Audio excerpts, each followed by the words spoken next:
यां मेधां देवगणः पितरस्य उपासते तया मध्यमेधयाग्ने मेधाविनं कुरु।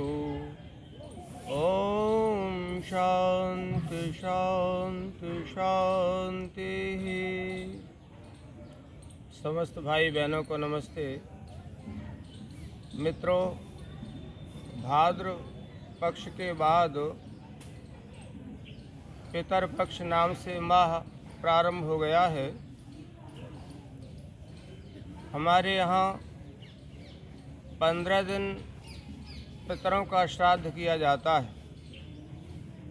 ये शब्द है, वैज्ञानिक है, वैदिक है, ऋषियों का है, लेकिन काल चक्र के कारण, अज्ञान के कारण हम उसे भूल गए। पितर शब्द के दो भेद हैं, श्राद्ध और तर्पण। श्रद्धा पूर्वक जीवित माता पिता आदि का यथा योग्य सेवा सत्कार करना ही श्राद्ध कहलाता है।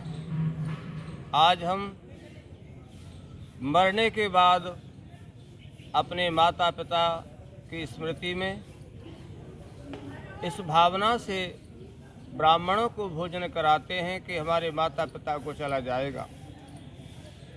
मित्रों, जरा विचार तो करो कि 4 पीढ़ियों का श्राद्ध क्यों होता है। उस पहले भी तो हमारे पूर्वज रहे होंगे, और 4 साल में ही श्राद्ध क्यों प्रारंभ होता है? इसलिए होता है कि पोते के लिए 4 पीढ़ियां ऊपर की उपस्थित रहती हैं तब तक। मेरे कई ऐसे परिवार हैं जिनके स्वयं बाबा बन गए और उनके भी बाबा उपस्थित थे।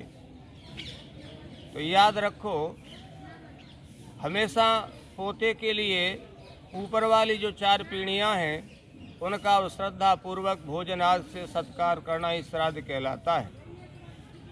मरने के बाद कौन किसका पिता बनेगा, पुत्र बनेगा, यह कोई नहीं जानता। हम गीता को पढ़ते हैं, अन्य साहित्य देखते हैं, तो हमें पता चलता है कि जैसे कृष्ण भगवान कहते हैं मरने के बाद हम शरीर बदलते हैं, जैसे पुराने वस्त्रों को छोड़कर नया धारण कर लेते हैं, ऐसे आत्मा अपने कर्मों के अनुसार जन्म ले लेता है। और जन्म लेकर उसे पता नहीं है कि हम कहाँ से आए हैं। मैं या हमारे बच्चे कहीं से जन्म लेके आए हैं। अब इस पक्ष में उन्हें यह कह देना चाहिए कि भाई आज मेरा पेट भर गया, मेरे बच्चों ने जहाँ से आए हूँ श्राद्ध किया होगा। मित्रों, यह बात बिल्कुल झूठी है, अवैज्ञानिक है। हमारी तो वो कहावत चरितार्थ हो रही है कि जियत पिता से दंगम दंगा, मरे बाप पहुँचाए गंगा। जियत पिता से पूछिन बात, मरे पिता को हलवा भात। ये कुरीति है। जीते जी माता पिता आदि का यथायोग्य सेवा सत्कार करना ही श्राद्ध कहलाता है। मरने के बाद कोई खाने नहीं आता। मैं समस्त भाई बहनों से प्रार्थना करूंगा कि निश्चित रूप से श्रद्धा पूर्वक बड़े सम्मान के साथ यथायोग्य, यदि आवश्यकता के अनुसार, आयु के अनुसार कैसा भोजन बुजुर्गों को देना चाहिए ऐसा ही भोजन देते हैं तो वो सच्चा श्राद्ध है। इसलिए आओ, हमारी वैदिक संस्कृति में, प्राचीन परंपरा में जीते जी माता पिता की सेवा सत्कार खूब करना चाहिए। हाँ, मरने के बाद उनके जन्मदिन पर उनकी स्मृति दिवस मनाओ, परोपकार करो।